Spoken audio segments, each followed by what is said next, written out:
Welcome to the Private Practice Startup, where we inspire you from startup to mastery. We chat with entrepreneurs, experts in the mental health and business arenas, and successful private practitioners to give you the tools needed to make your dream practice a reality. Visit theprivatepracticestartup.com for awesome resources, free trainings, and so much more. Here are your hosts, Dr. Kate Campbell and Katie Lemieux. Hey, Startup Nation. Welcome back to another episode of the Private Practice Startup Podcast. I am Katie Lemieux here with my fabulous colleague, co-host. I was going to say coach. I was like, that's not the word that wants to come out of my mouth because that's not who she is. But yeah, maybe she is my coach. Anyways, it's Dr. Kate Campbell, everybody. Hey, guys. So we are back with part 2 on this podcast with Roy Huggins and Lyeth Dalton. And we've been talking about HIPPA. So tips for having HIPPA peace of mind. That sounds like a song. We should write a song about it, yeah. We'll totally get on that. We'll go on that, yeah. Yeah, right? So hey, Roy and Lyeth, how are you doing today? I'm fabulous. We disarmed the bomb.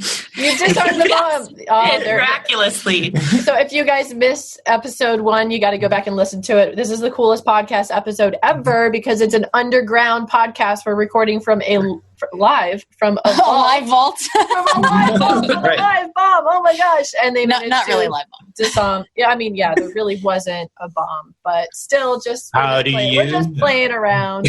So if you guys didn't listen to part 1, you're going to want to kind of go back to part 1 and listen. You're going to want to go back to part 1 to know what the heck we're talking about. So Roy just shared with us so much information about like HIPAA overall. And now in part 2, we're going to get really into the tech stuff, what you need to be doing. Yeah. If you listen to part 1, you'll know if you are a covered entity or not. So and this is really the way to disarm the HIPAA bomb that could go off in your practice, right? Nice. Analogy metaphors. Woo! Love it. So before we get started, though, and jumping into part 2, if you are a first-time guest to us, we hope that you realize like we're having fun and providing value bombs. We're going on with the whole bomb theme today, right? Right to you, all about HIPAA, but we do have a special gift for you, and that is our A to Z cheat sheet. Our A to Z cheat sheet, the essentials for building and growing a dream private practice. This is our last podcast of the day, so I think we're getting into the loopy mood. I know in Oregon, that's where Lyeth and Roy are. It's 1, close to 2, and over here it's 4 o'clock, and this is our 4th recording. Fifth recording? Yes. That's true. That is our 5th recording. This is our 5th recording, yes. So our first-time friends, welcome to Startup Nation. Our gift to you is the A to Z cheat sheet, essentials for building and growing a dream practice. Head over to privatepracticestartup.com, head over to the resources tab, and go ahead and download that A to Z cheat sheet and hang out with us on Facebook. We have a Facebook group, the Private Practice Startup. Roy's hanging out in there as well. So if you have questions about HIPAA or just questions about building and growing your dream practice in general, post. Our community of awesome therapists will support you. And we're in there too. And before we dive into episode 2, we just want to take a quick break for our sponsors. We have attorney-approved private practice paperwork because we don't want the HIPAA bomb to go off, right? And you don't want any legal bombs to go off in your private practice ever, preventing you from doing the work that you love, making a difference in the world and changing people's lives, right? So you want to make sure that you are protected by having legal and ethical paperwork that meets all of the standards and is comprehensive. And that's something that the Private Practice Startup provides. We worked over a decade perfecting our paperwork and worked with numerous attorneys, spent over 100 plus hours bringing it to the highest quality so that we could provide a solution for you. Make sure to visit our shop over at the Private Practice Startup. So go to privatepracticestartup.com, head over to the shop tab. There you'll be able to browse our a la carte items, and you'll also be able to browse our packages. And I'm not sure why my phone keeps ringing. So you guys may have heard a little ring there. Sorry about that. All of a sudden your phone just synced with your Somehow computer. My phone is synced with my computer. I'm not sure how that happened, but it's okay. We're just going to run with it. It's the universe calling. No. Yeah. We, by the way, want to take this moment to riff on the HIPAA bomb thing to say that actually it's actually really important, I think, for therapists to understand that there are very few HIPAA bombs. Like, as much as this kind of is maybe against our financial interests to tell people this, it's actually a big part of what we do at Person-Centered Tech is like make it really clear that if you come from any place of fear or maladaptive anxiety, we know a little bit of adaptive anxiety is necessary to do anything, right? But like a maladaptive anxiety, you're going to screw it up. Like, it's bad. It's just, don't do it. Wait until you feel better. Like, seriously. But like there are only a couple ways in which real trouble will happen. And we have a 1-hour continuing education course that explains what those are and how to stop them. And so that's part of the offer we're giving your folks, is that course. So I just realized that's a good moment to go ahead and mention that. That's right in the middle of sponsorship. So you get a twofold sponsorship message. Oh, sorry. I thought it was done. You're fine. We're just having so much fun that we just okay, good. Off the cusp. Yep, it's off the cusp, exactly. So and we have a free HIPAA form for you that's been attorney approved. So make sure to check that out at privatepracticestartup.com. You'll see all of our a la carte forms and packages available for you there as well. And then we'll have an awesome giveaway from you guys at the end of the podcast, which you just gave a little sneak peek about. So let's just dive in, right? Yeah. And so on our first part 1, we had talked about the vault, and we asked you guys to make up your own answers about why are Roy and Lyeth in the vault. So in part 2, they're actually going to tell you why they're in a vault. So let's talk about the vault, and then we'll get into HIPAA part 2. Right. You want to say Lyeth? Yes. So we are in a new office space, which is at the WeWork Custom House in Portland, Oregon. And it's a historic building. So it has these awesome vaults in it that, because it's a historical building, cannot be removed. And so they've made them into really awesome spaces with cool lights and sound treatment. And so we think it's a pretty sweet spot to have super secret meetings. That's right. And this is super secret right now. So we want to make sure we do it in a private place. Yes. Right. I was going to say HIPAA is about privacy and security. So you guys are just emulating it all over. You're on brand. We're literally surrounded by it. I am waiting for like the creepy music to start happening, because that green light behind you, Roy, is like I'm entering into a fun house. I can arrange that. Like someone with a knife. I guess we should release this during Halloween. But anyways, so we talked a lot about HIPAA in part 1, and now we're going to jump into a lot more of the techie type encryption and what you should do or not do, and resources and all that good stuff. So I'm just going to let you take it away, Roy, because you've done fabulous in the first part, and we just want to hear more. Oh, well, I was answering questions. Without questions, I don't know what to do. Oh, no problem. We got tons of those. What, Lyeth knows what to do? I will.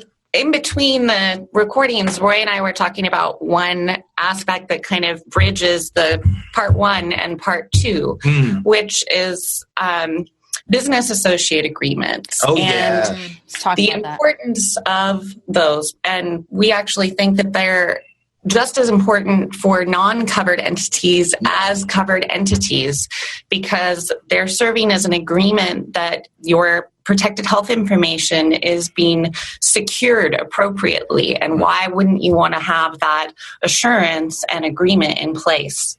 And to be able to give your clients peace of mind, knowing that you are also taking those steps to protect them. Right. So let's talk a little bit more about that, because we do get a lot of questions, and a lot of therapists don't even know what is a BAA or business associate agreement. So what is that? What does that mean? How does that cover us? How does that help? Yeah. So should I do my analogy? Yep. Okay, I just got to do it. Otherwise, no one will understand. So, okay. Right. Okay, guys, I have a startup I want to propose to you, because you're the startup people, right? Okay. Yes. It's called Roy's Fax Emporium. So let me do my little pitch. All right. Do you hate faxing as much as I do? Yes. Yes. All right. So come to Roy's Fax Emporium. I've got a giant warehouse full of fax machines, and I save you money by hiring a bunch of extremely poorly trained 18-year-olds to work in my place. So what's going to happen is I'm going to give you your own special phone number. When you want to send a fax or you want to receive a fax, you just tell people that special phone number. What'll happen is the fax will get to us at the warehouse, and one of my poorly trained 18-year-olds will go grab your fax off the machine, and somehow, by some means, they'll get the fax to you. We guarantee you will eventually receive that fax. We won't guarantee what's going to happen in between, however, because that person might do anything to that fax. And then, of course, if you want to send something, you can get it to us however you want. We don't care. And then one of my poorly trained 18-year-olds will take that fax, and we guarantee they will send it off to the person you want it to go to. No guarantees about what's going to happen in the meantime, though. So how much would you pay for this service? Would you pay $20 a month?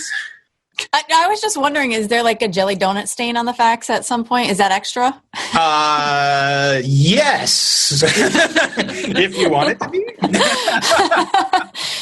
So I don't know. I don't know that I would pay much for $15. Oh, I'd be running the other way. Yeah, I know. Okay, obviously $9.99, right? That's no. Okay. So, okay, you clearly, I'm going to bet you have an intuitive response that says that's bad. Eek! That's kind of what that says. Right. You also know, logically why it's bad too, but you already have it. You don't even need it. You know this is no good. Your gut tells you. Because like I said in episode 1, you're a therapist, and therapists have a very strong security mind that we use really well, right? And so this description, because you know what's going on, you can imagine it. You're like, this is a terrible situation, right? One of those kids might be like, oh, it's kind of fun to take these faxes and sell them to big data miners. Or maybe I'm going to use it and then to figure out oh, hey, so-and-so has depression. I'm going to tell my uncle who runs a pharmacy to go advertise to that person for the depression medicine, right? They might do something like that. That's a terrible idea, right? Anybody listening to this will know that's a bad idea. But what I just described is with extremely little glossing, a perfect analogy to email and texting. Because email and texting are exactly that. They got a bunch of machines. We give you an address. There's some people. You don't know anything about them. There's no guarantees about what's going to happen between when we receive the message for you and then we get it to you. The only thing we guarantee is that you're going to get it. The only thing we guarantee about you sending is that it's going to get to your destination. We're not making any guarantees about what we will or won't do in between. Gotcha. Right. Including protecting it or including misusing it, which is what free Gmail does. If you got a free Gmail account, a client sends you an email, everything the client sends you is being used to develop advertising.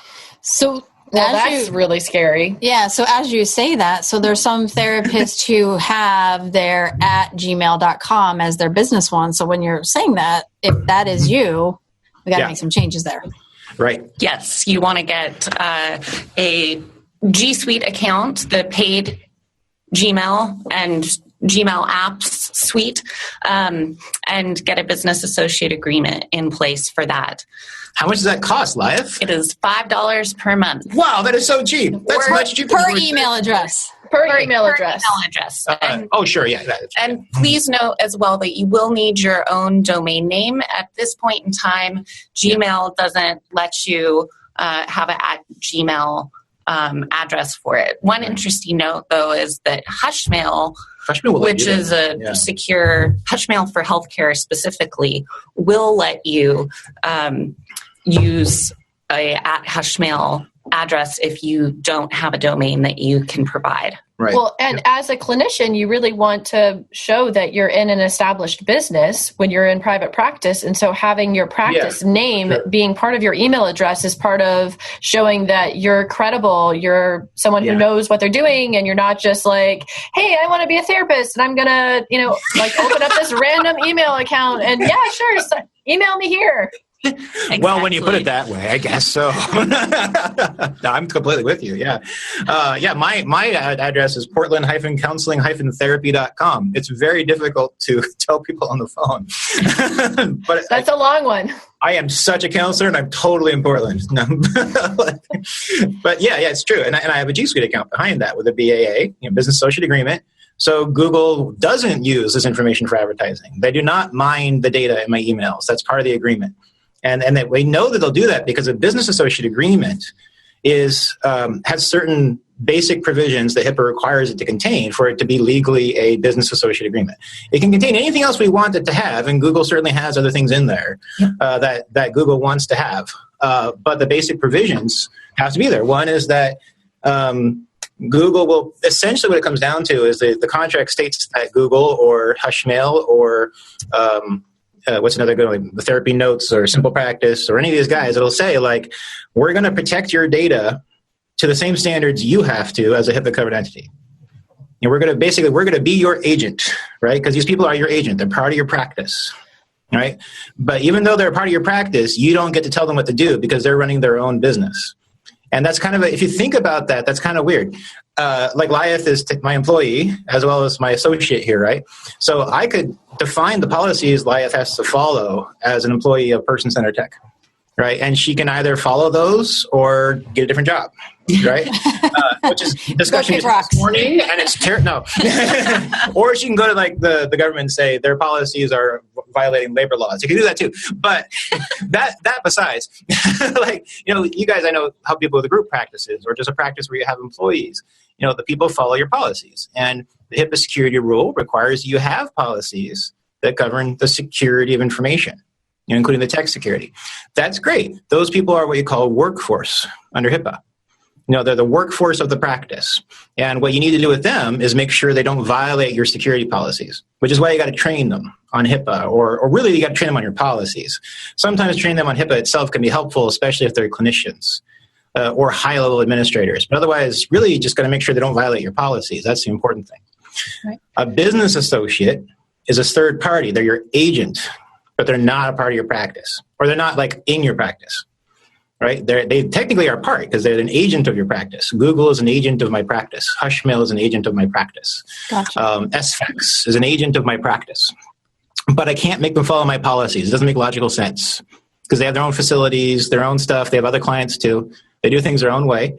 And so I need an agreement that says that they're going to make sure their policies cover my needs under HIPAA. And that's called a business associate agreement. And so when we talk about business associate agreements, and anyone who touches potential client information needs to sign one. That's really essential. Yeah. So even if you are doing some, I don't know, you're working with an online company and they can potentially see, like, one of the things I think of is like your forms on your website, right? Like those are potential clients and they might turn into clients, but if you have someone, web person that can access that, you need to have them sign a BAA. If you have a virtual assistant that might, I don't know, do follow-up calls for you or answer the phone, BAA. The VM one's a big one. That's an excellent example. That's when I see a lot of people missing. Right. Yeah. So those are, if someone is going to touch potential confidential information, or you can just make it as part of your practice to sign a BAA so you're covered, that's just really important. Yeah. Or the person might actually be a part of your practice. There are a number of people who are there are a number of roles, like especially like the one you guys just talked about, and I bet you guys probably talk about these kinds of roles a lot with your people, is that we're kind of on the line between a business associate or a workforce member. And it really comes down to which one do you guys want to be? Because if they're workforce, it just means they got to follow your policies and procedures. If that's cool, that's cool.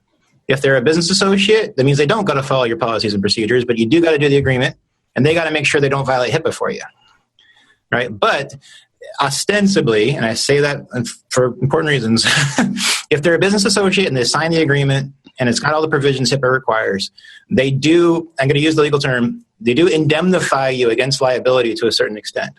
So there's a bit of shielding from liability. I don't want to just say it's a full shield, even though it's supposed to be, actually. It's supposed to be that my business associates fully shield me. And in most cases, they would.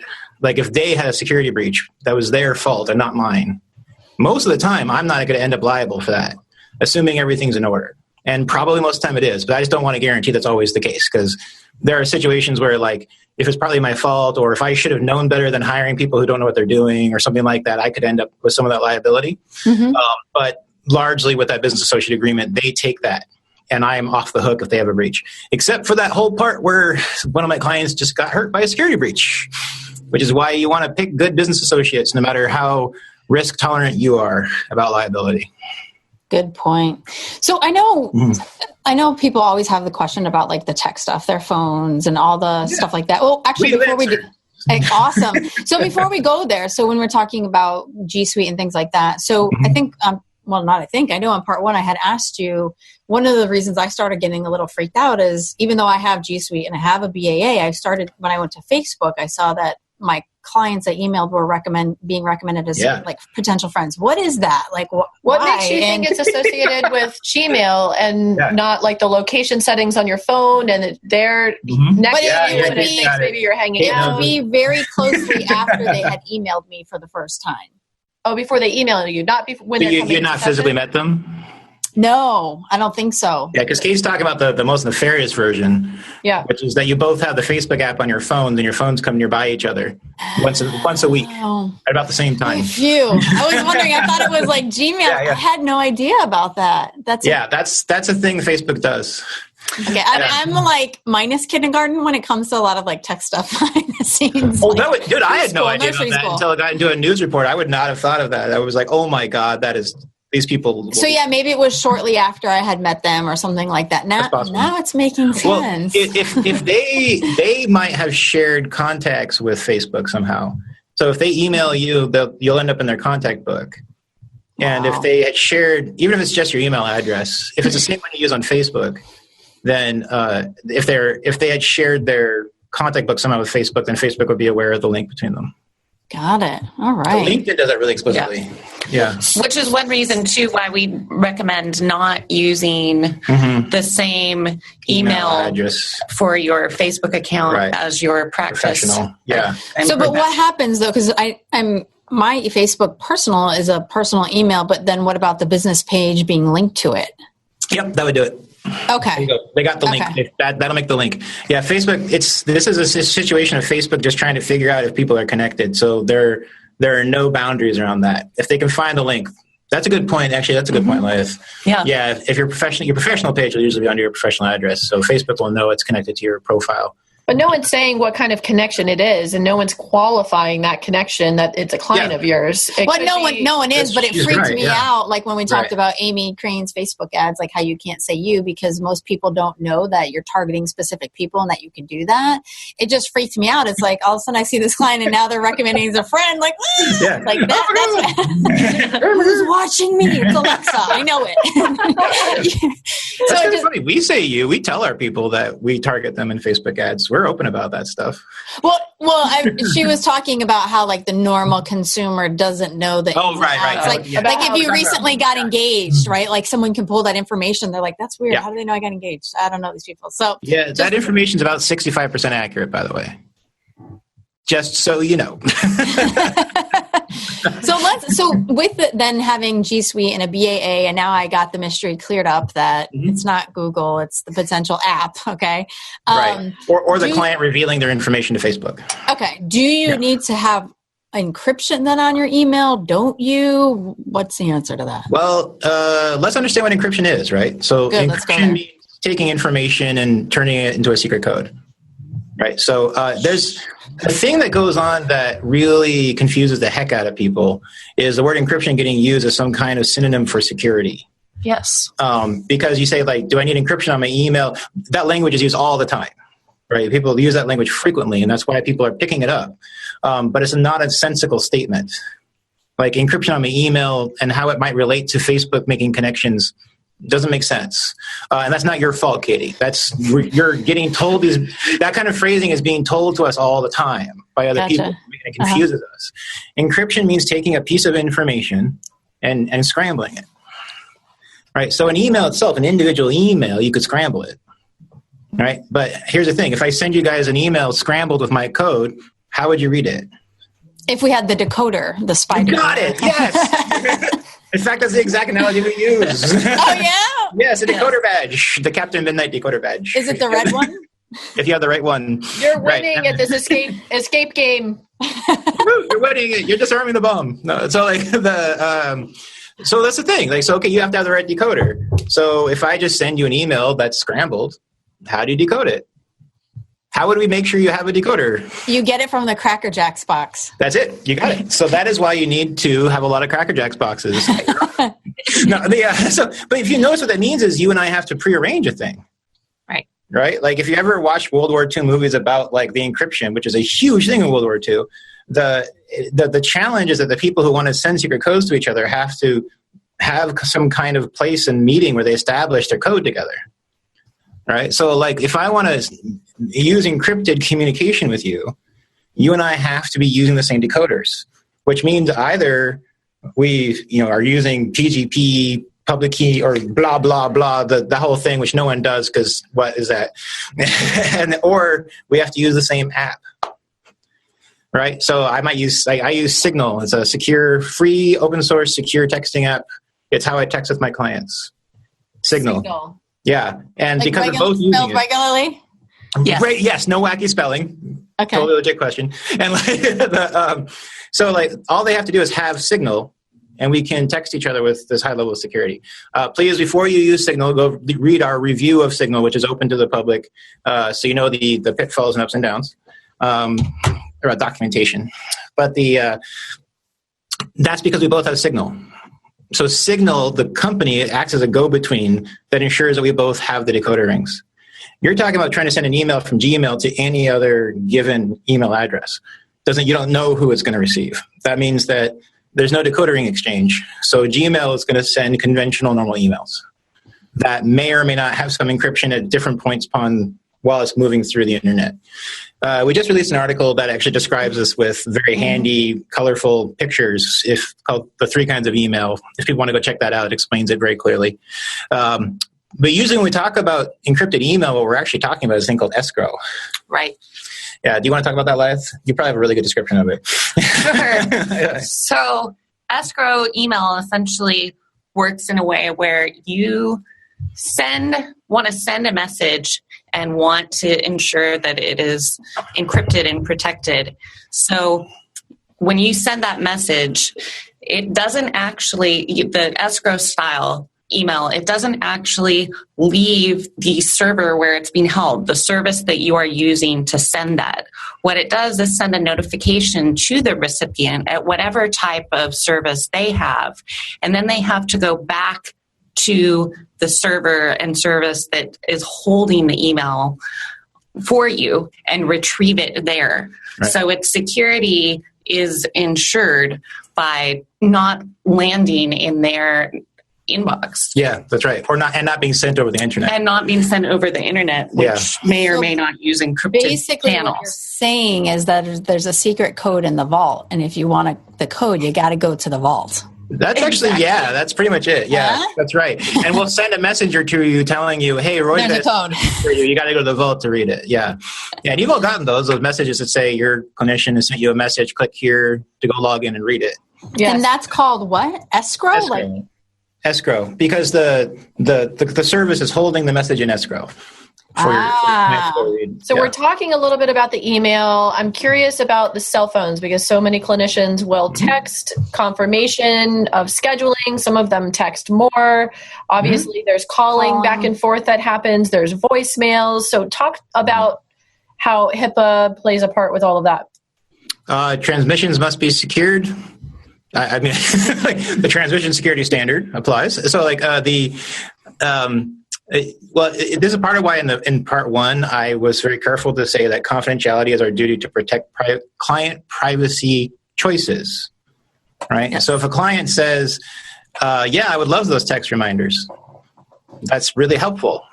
And you're like, well, I can't, because of my system, like my calendar system or my practice management system, it's not set up to send you those text reminders in any way that's going to be secured over the internet. They'll be exposed to bad guy interlopers on the internet. And the client says, I don't really care if bad guy interlopers know that my appointment's tomorrow at 10. And you're like, you could do a little risk analysis, like, well, what if somebody who has access to your phone knows that? They're like, well, people have access to my phone, I don't care, they already know that anyways, or something along those lines. We have a little questionnaire about that. You can do it in like 2 minutes with the client.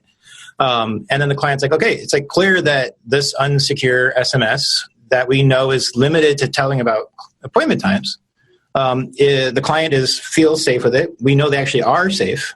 So they're going to sign a document saying we had the discussion, just because I want to document that we've done that. Right, and that they want those texts, and they can send them. That's why it's important to remember that what we're doing is upholding client privacy choices. Right, so that's why they have that right to do that. But otherwise, you want to use secure texting, and this is where the whole thing of one of the questions you guys want to ask us is how has HIPAA changed? How has HIPAA changed? Yeah. Oh, let me tell you, it's a good question. So in 2009, the HITECH Act did a bunch of things. And then in 2013, the rules were made for that. That did a bunch of things. That's the only time the rule has changed. There's been a couple of little modifications in the Obama administration, but they don't really hit us at all. All right. So what has changed is that the environment of technology has changed. And that changes HIPAA. Because a lot of what is appropriate technology under HIPAA and our ethics as well, don't forget ethics, that's just as important here, depends on what's available and compared to the risks that we're facing. Like texting's funny. You can reduce the risk of texting an email by just reducing the risk of the information you exchange. By just saying we're only going to talk about appointments. That's a lot less risky, potentially. Like if you're sending insurance information, that's really risky. Bad guys love to sell insurance information on the black market these days, right? So you don't send that, right? But now the ability to actually have something that encrypts the information that you send over the internet to each other and make it real easy and simple and cheap to do is just so ubiquitously available that a HIPAA auditor would have very little sympathy for not using it. Right. Right. And there's no change to the rule. The rule doesn't say anything different about that. Certainly we can give you easy recommendations for any of these tools. Mm-hmm. Yeah, and you don't have to pay us for it even. No. And what are some of your recommendations for those? Oh my God, what a good question. Lyeth, would you like to tell them our usual recommendations? Our usual recommendations for phone and texting, or above and beyond that? Well, phone and texting sounds great. Yeah. So texting, we always recommend that you use the secure texting app that Roy mentioned called Signal, right, which is free. And we do have a review of Signal, which includes usage notes, which are really important because they provide guidance on particular settings as well as policies and procedures that you need to have in place around your usage. And that sounds more complex than it is. It's really straightforward and easy to understand language. Basically, you would need to download this app on your phone. You have your clients download the app, and then once you set it up properly, you text each other through that for confirmation purposes. Yes. Yep. Okay. And Signal is one of the rare conduits.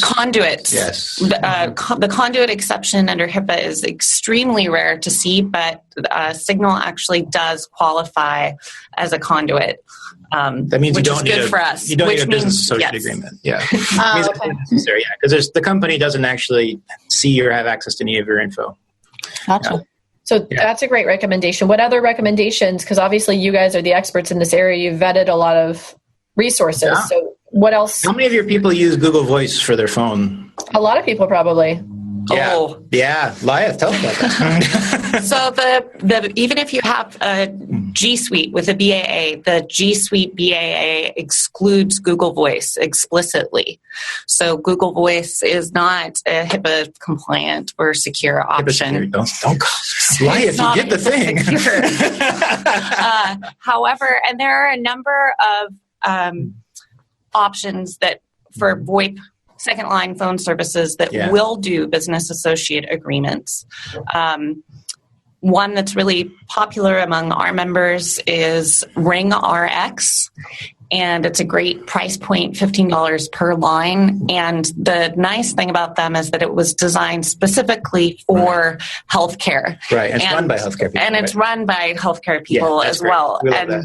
That's always a good indication that a product is more likely to meet the security and ethical needs of practitioners. Right. When they at least have someone on the executive team who is a clinician, if not actually run by clinicians. There's only a few exceptions to that. Mm-hmm. Yeah. And that's what's interesting is some security and compliance professionals will make a case for Google Voice because of the weirdness of how phone service works under HIPAA. But this is another one of those points where the availability issue, or the availability of choices comes in, because someone can say, I'm going to do this big argument for why Google Voice is going to be legit. And I'm going to be like, but there's a higher quality service that does BAAs and it addresses your security issues more specifically and directly. And it only costs you $15 a month. Yeah, I've heard of people using Grasshopper or Phone.com. Burp. Taking up heads over there. So no Grasshopper. Yeah, no Grasshopper, no Sideline. Yeah, I mean, you don't need them, and now they're starting to cost money anyways. If you really want something that's just like a Grasshopper style, where it just has a phone number that forwards to your own phone, you can use Spruce Health, which is a wonderful little telemedicine app that has secure messaging. Spruce Health is one of the things we recommend as an alternative to Signal if you'd rather have a more high-power way of texting with clients. Spruce Health will actually has this great messaging system that you use with clients. They have it on their phone, you have it on your phone, and it also gives you a second phone line like Grasshopper style. along with your secure texting. You can put together a treatment plan on Spruce Health, and the client will get it in their phone and can sign off on the treatment plan. Cool things like that. In addition to texting, if you've got a team, the team can actually coordinate via Spruce Health about a specific client, and it goes into that client's record on Spruce Health. And the lowest cost one for the solo provider that does the phone line and the text is $24 a month. Yep. And do you know how much it is for group practices? The communicator's $49, but that might be per person. But that's per line because it has more features. Yeah. It gets the price pointing is hard on Spruce Health because they design it for dermatologists who have crap tons of money. Yeah. Have you heard anything about phone.com? Phone.com we're looking into because they actually reached out and said, will you do one of your HIPAA appropriateness reviews? Did they really? Of us. Oh, I didn't know that. Wow. So we are... Because they do business associate agreements. Yeah. They do them. So we're going to check it out. They actually, I was surprised to see that they do seem to be trying to meet our needs. Mm-hmm. So we're going to check them out. Yep. Nice. Awesome. And then email. So I know you guys mentioned Hushmail, G Suite for Google. What else? Definitely Hushmail because they're our sponsor. I also consult for Hushmail, but awesome. But no, Liath, okay, you give your favorite. Okay, so I'm a big fan of Luxi. Okay, spell that one. Yeah. That's LUXSCI.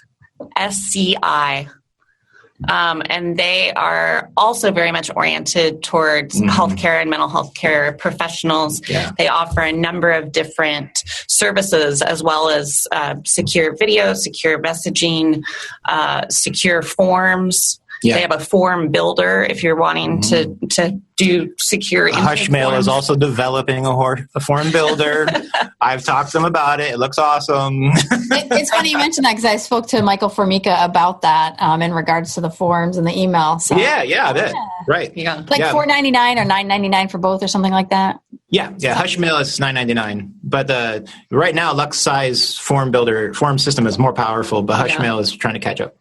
And another one that is popular with a lot of people, especially in private practice, is Pallbox. Yep. Because they have a Gmail integration. You mentioned Virtue, I think, last session. Virtue now, tell us why you don't want Virtue anymore. Right. Virtue now has, above and beyond your monthly user fee, has a $500 HIPAA compliance premium. Yeah. Each year. It's nuts. Yes. And that's what, and so interestingly enough, when I started this journey about the whole HIPAA thing and the technology aspect, I had spoke to a company that was like $200 a month, number one. Yeah. Like, nope. Yeah. That led me to Virtue, which was like, a monthly fee. And then it was, it wasn't bad at all. It was like $500 or $600, but maybe it was $600 total. And as soon as they told me that, I was like, nope, thank you very much. I'm going to continue to look. I'm like, there has to be cheaper things for therapists, which led me over to you guys. Great. Yeah. So what was the last one that you mentioned though? Pallbox. That's like PAUBOX. Box. Yeah. Pallbox. Yeah. Box. It's such interesting things, I swear. Yeah, they are. Yeah.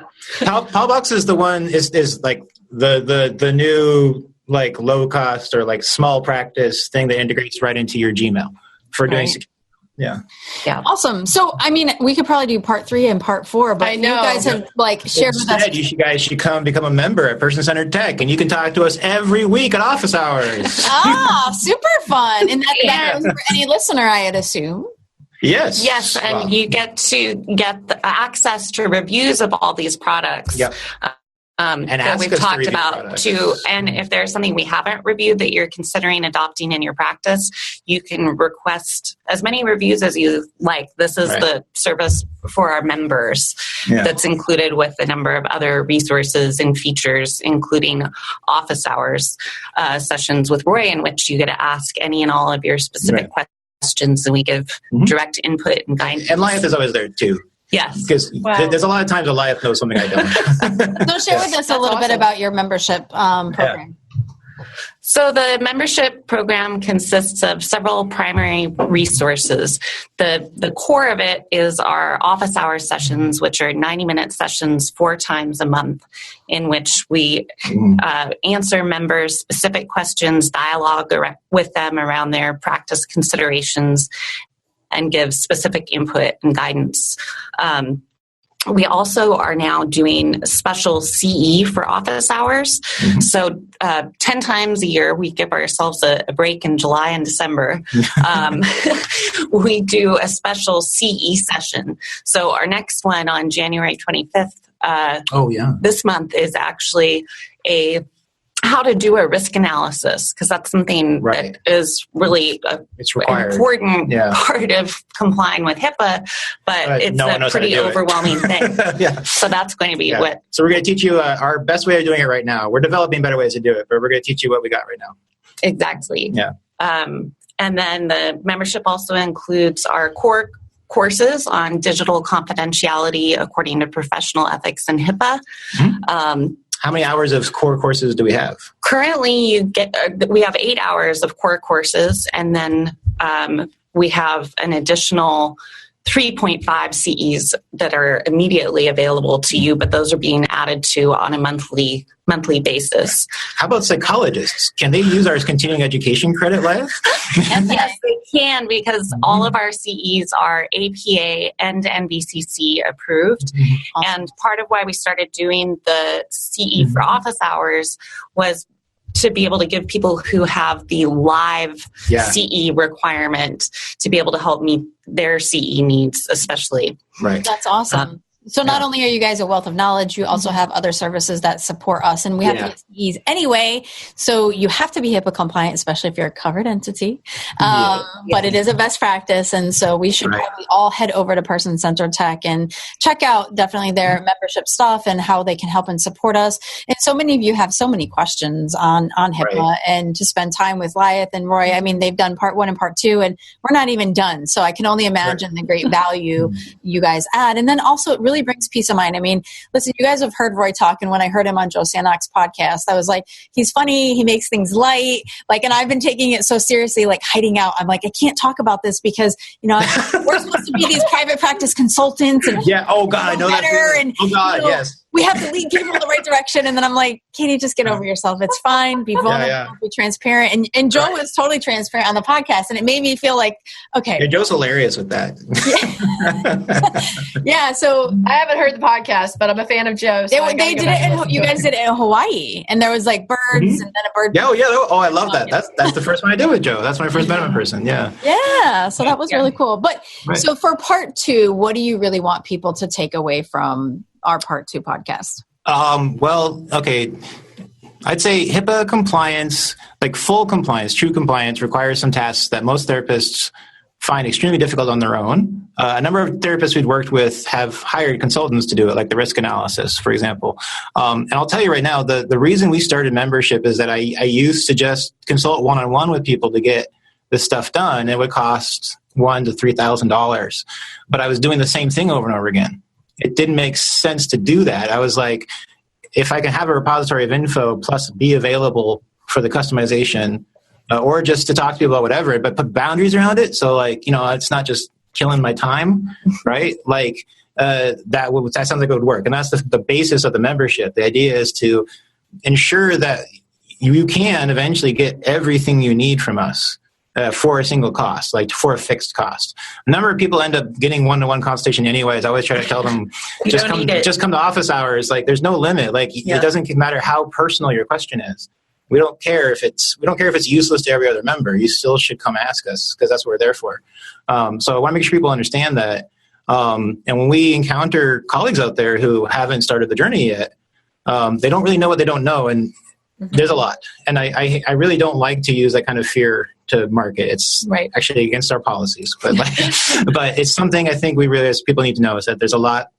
If they haven't started that journey that you're talking about, Katie, there's a lot they don't know. And we are very well prepared and very practiced at introducing them to it and helping them get into it. Yeah, there's that saying, ignorance is bliss, right? But not with HIPAA. Not with many other things, though, I would say. Yeah. Well, can I actually say, but not with tech? Because with HIPAA, actually, you can get away with a lot. But you may find that, no, you can. I mean, like I said, there aren't really many HIPAA bombs. There's not a lot of opportunity to get in trouble with HIPAA, to be honest. But there's a lot of opportunity to hurt a client. Right. Or to just do stuff really inefficiently. Yeah. When you guys know that really well, right? I mean, that's the thing. half the time we actually help people just be more efficient.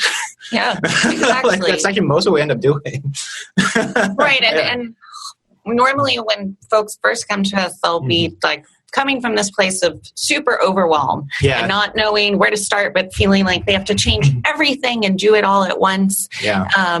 And so part of what we try and do is help people identify what the highest priorities are and what the best solutions for those particular needs or issues are, and then, put together a plan and provide support along the way of implementing it. Right. Take it step by step. And lots of CE hours.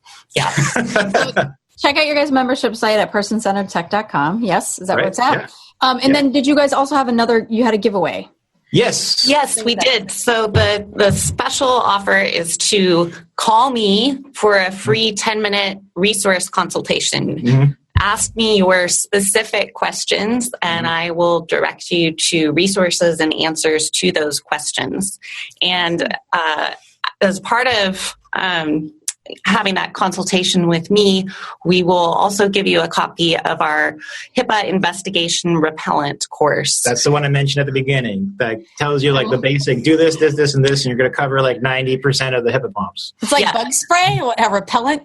Yeah, that's it. It totally is. It's like the low-hanging, easy stuff. Yeah. Yes. And we tell you exactly how to do it with videos that walk you through changing settings on your devices to do what we told you to do.